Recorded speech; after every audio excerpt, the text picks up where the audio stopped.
Hello everyone, I'm Lee Kane Jr. with WNY News Now, and now, onto the story.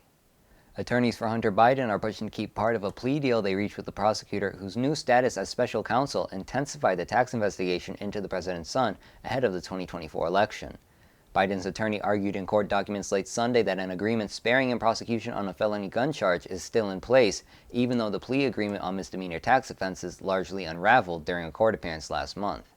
His lawyer argues that the Justice Department decided to renege on its end of the deal on tax charges. The agreement on the gun charge also contains an immunity clause against federal prosecutions for some other potential crimes. Biden plans to abide by the terms of that agreement, including not using drugs or alcohol, attorney Christopher Clark said in court filings. He said prosecutors invited them to begin plea negotiations in May, largely dictated the language of the agreement, and signed it, so should also be bound by it. It's unclear whether prosecutors agree that the gun agreement remains valid. U.S. District Judge Mary Ellen Norica ordered them to respond by Tuesday. The Justice Department did not immediately respond to a message seeking comment.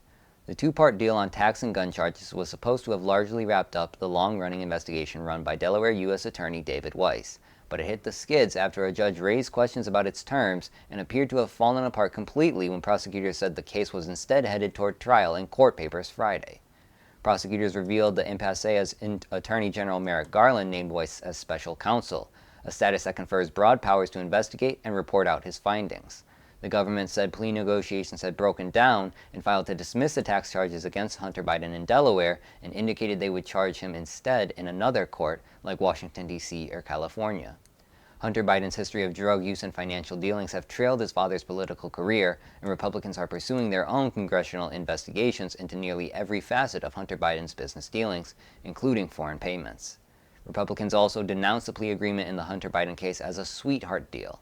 It had called for him to plead guilty to failing to pay taxes on over $1.5 million in income in both 2017 and 2018 and get probation rather than jail on the misdemeanor counts. A separate agreement was to spare him prosecution on the felony crime of being a drug user in possession of a gun in 2018. The surprise appointment about Weiss as special counsel raised fresh questions about the case. Garland said Weiss had asked to be named special counsel.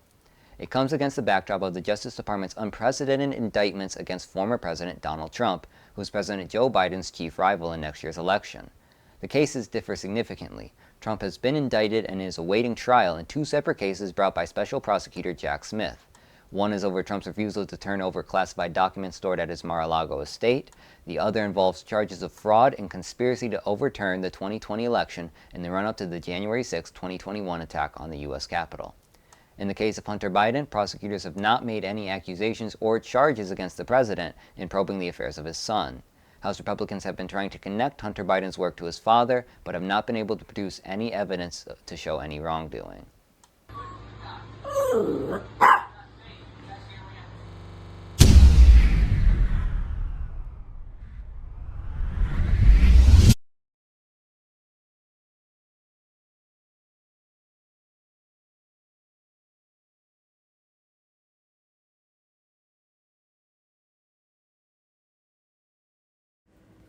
If you want to speak truth to the masses, make it funny for the classes.